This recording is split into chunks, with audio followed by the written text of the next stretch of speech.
¿Sirve el Botox para tratar el bruxismo? Existen personas que padecen bruxismo o rechinamiento de dientes que no toleran el uso de una guarda o placa oclusal para dormir, o que los síntomas al usar la guarda no mejoran demasiado. Para estas personas, el Botox es una muy buena opción.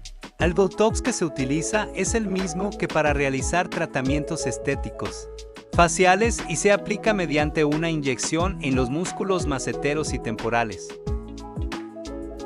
El Botox inhibe parcialmente la contracción de los músculos que intervienen en el bruxismo, disminuyendo su fuerza, y se debe aplicar cada 6 meses. No te olvides de darme like.